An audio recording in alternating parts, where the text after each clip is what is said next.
Hello and welcome to Games Past Prime. This is a show where I take a look at video games and determine if they are past their prime or not. For me to do so though, there's a couple key categories which I look at. Story, presentation, and gameplay. Then at the very end, there's a conclusion section where I wrap everything up in a nice little bow. You guys have already read the title, you know what game we're playing. Let's take a look at Pokemon Snap.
The story of Pokemon Snap is actually a little more interesting than you'd think it would be. So Professor Oak has found a new island called Pokemon Island. Real original there, pal. These Pokemon have had very little to zero human interaction, so Professor Oak wishes to research these Pokemon and see if they act like the other Pokemon that have a higher interaction with humans. To do this, Oak has decided to hire a professional Pokemon photographer to take these pictures for his research. This is where you come in. Professor Oak has hired you to take his pictures and will provide you equipment to do so. With your camera ready, you set out on this journey to take pictures of as many different types of Pokemon as you can. First, let's take a look at the graphics of the game. I actually think the graphics look very good for a game that was made in 1999 for the N64. I think each Pokemon is clearly defined and you can tell the differences easily from one Pokemon to the next.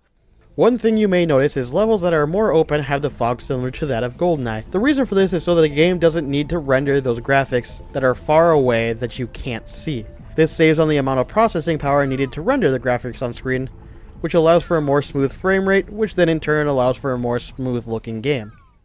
Now let's take a look at the music of this game. The music in this game is, well, interesting. It has some good tracks, but it also equally has some not good tracks. Overall, I think the sounds in the game are good. The Pokemon sound like how they should, the ambience music is pretty solid, and the sounds of Professor Oak are actually pretty funny. Wonderful! You were close! Wow!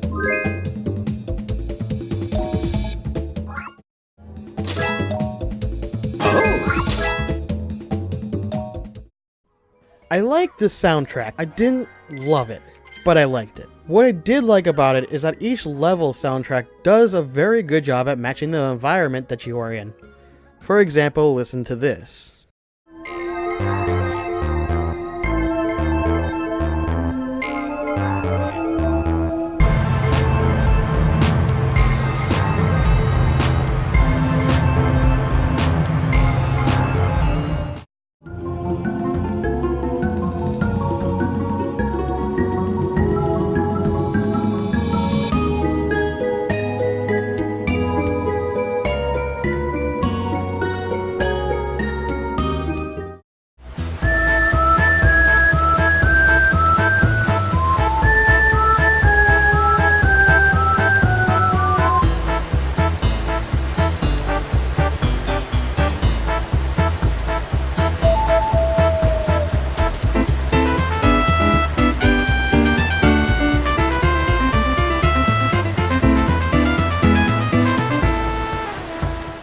The gameplay of Pokemon Snap revolves around one simple core idea, which is taking pictures of Pokemon, and every piece of gear you receive is to aid you into doing this, other than one.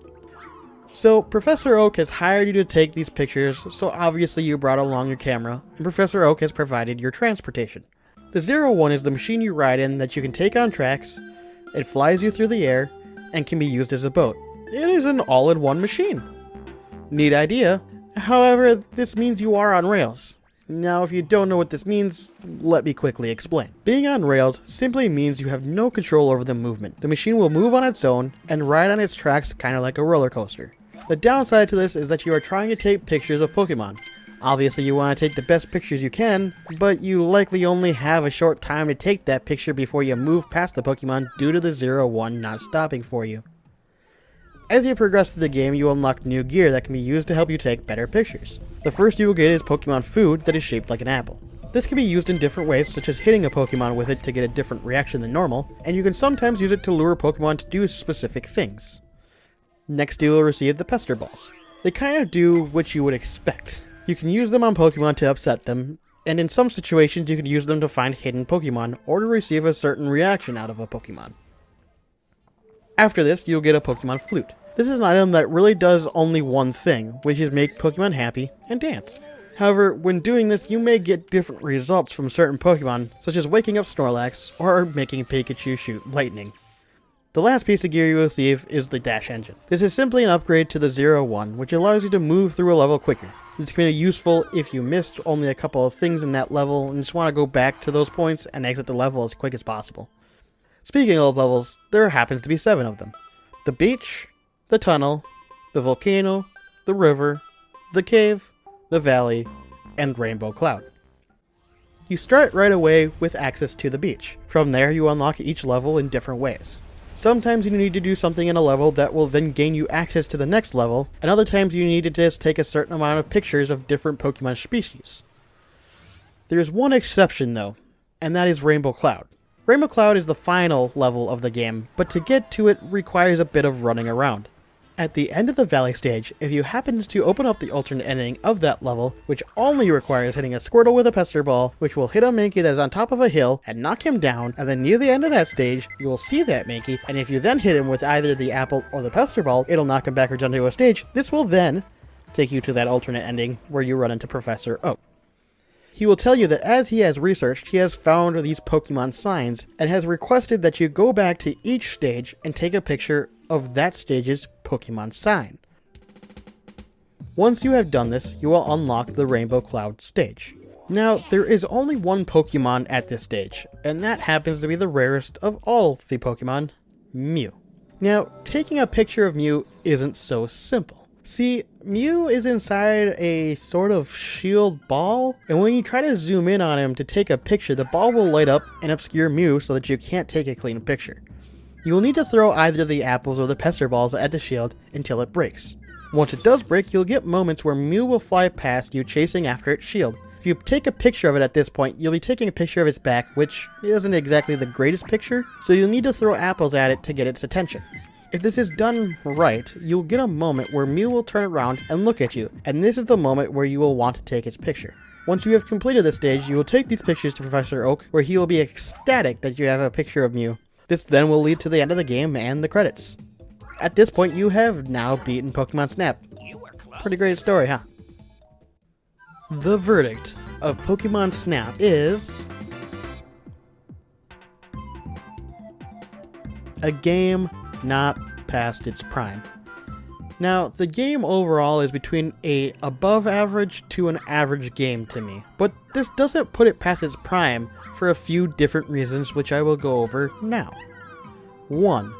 While the story is indeed fairly weak, clearly this isn't the main focus for this game. It stands on its own with its picture-taking gameplay, which is fun and easy to pick up and learn how to play.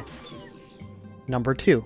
This game is fairly short. I mean, I beat it in about 2 hours. However, I don't think this is a bad thing. If this game were closer to 5 hours, I think this game would have failed and kind of overstayed its welcome. By keeping it short, you don't get bored of the game too quickly. By the time you are thinking about how it all feels the same and you are getting tired doing the same thing over and over again, the game ends. Right on cue. Number 3. The gameplay is unique and interesting. How many other games can you name that are like this? Not that many, I'm sure.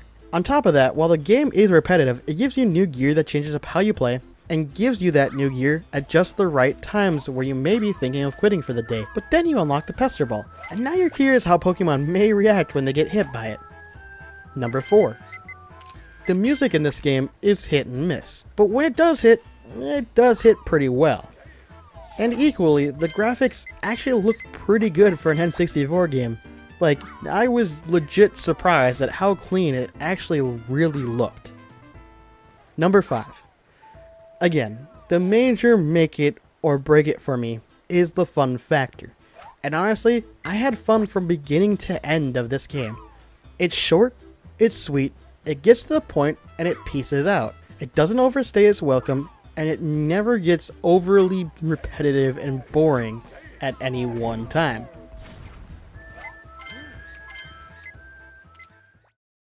Alright guys, that's the end of the video. I hope you guys enjoyed watching it as much as I enjoyed making it. If you did enjoy watching it, please consider subscribing. I upload videos every Sunday. I hope you guys have a fantastic day, and I hope to see you again.